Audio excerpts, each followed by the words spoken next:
Right, today's video is a result of one of the comments that were left on my previous video. Now, the previous video, if you've not seen it, was steroids for beginners, and I touched on my use of steroids way back in sort of like the mid-80s sort of thing. One of the comments on that video was, if SARMS were available back in the 80s, would I have jumped on SARMS before I jumped straight into the steroids? So this is my own sort of like personal take. Obviously it's all like hypothetical because SARMS wasn't around until sort of like the mid to late 90s. So anyway, before I start, just the usual disclaimer, this is just for entertainment purposes only. I'm not condemning or condoning the use of steroids or SARMS, so if you want to use any of the aforementioned products, then that is down to you, nothing to do with me. Right, me personally, story. Now, as you may or may not have seen the video, I basically said on there that the first course I ever taken, 1986-ish, was 100 Dynabol. 5 milligram Dynabol, I went up to 4 a day. I went on a pyramid, 2 a day for a week, 3 a day for the next week, then 4 the week after, then 3, 2, 1, finish. So a 6-week pyramid, 2, 3, 4, 3, 2, 1, finish. Great results. If you want to know more about it, check on the last video on the channel. Now, I'm a big believer in you should do supplement wise. This is all the supplements. I class steroids as supplements, so any supplement, steroids, SARMS included in this nowadays. You should try and get the maximum amount of gains. So if you're taking steroids and SARMS, you're probably looking for muscle gains, maybe a bit of fat loss, endurance, and so forth. So you don't want to jump straight in the deep end. Now, if you do jump straight in the deep end, you're not necessarily going to gain any more muscle size, strength, endurance than you would taking a tiny amount.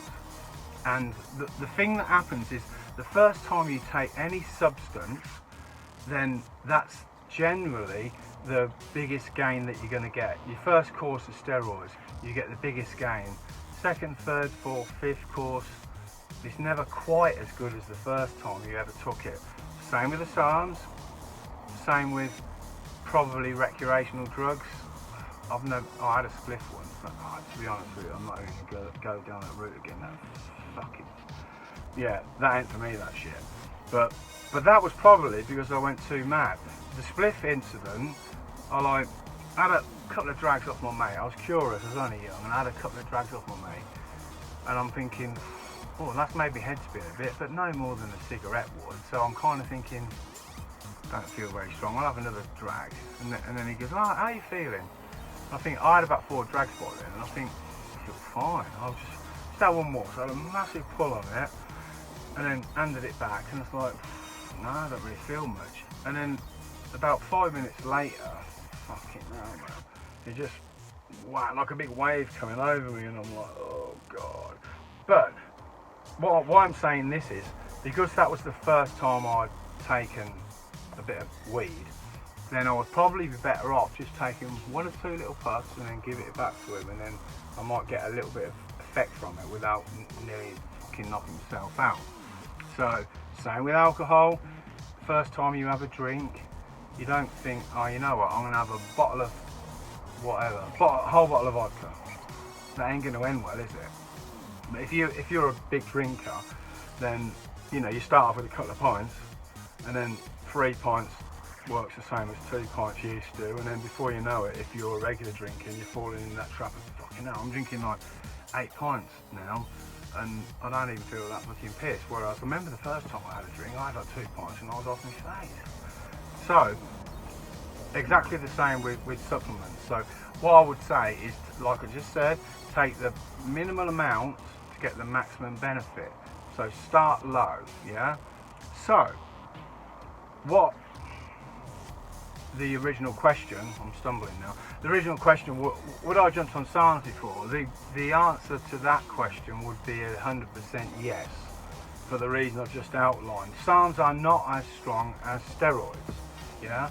So would I have jumped straight into the Dynabol route, or would I have taken something a little bit less, i.e. the SARMS? I would have definitely taken the SARMS. So I would have started on the SARMS, and I would have got great results, and then that would have got me to sort of there, and then once I'm there, as opposed to there when I first started without any SARMS, yeah? So let's imagine I got to there, end of my nose, and then when I start the steroids are going to bump me up to eye level, to that level, yeah?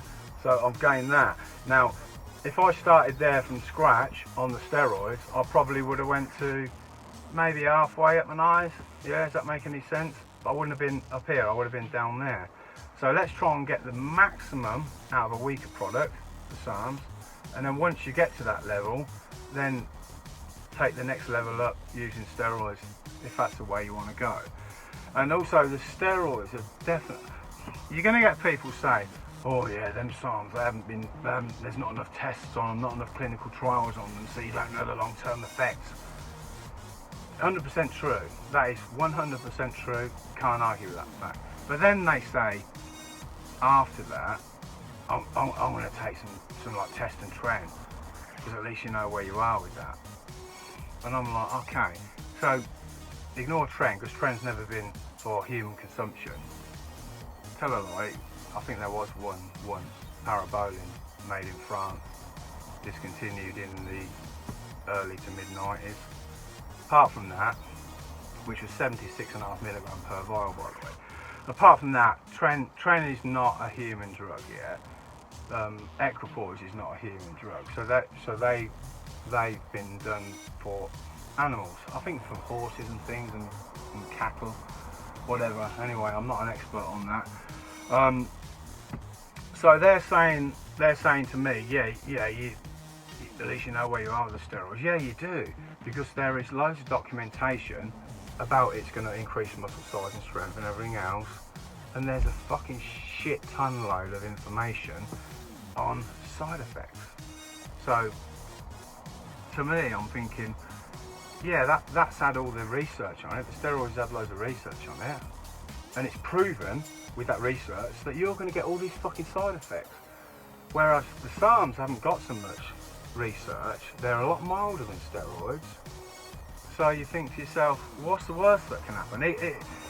Because they're milder, the chances of side effects are going to be milder than steroids as well. Me personally, everything's been fine. I've had blood tests, not blood tests because I've been on SARMS or whatever, but I've had blood tests for other reasons, and it come back with all my liver enzymes and everything else was in banging normal range, smack in the middle of normal range, everything. So I know my blood pressure was fine, red blood cells fine, everything was fine.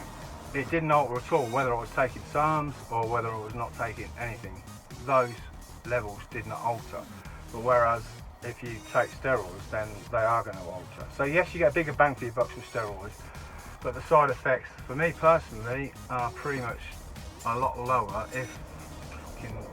I didn't really feel any side effects of taking SARMS. So I'm thinking to myself, well, yeah, if they was around in the 80s, I'd get the SARMS bit out of the way and then jump on the steroids, like I said.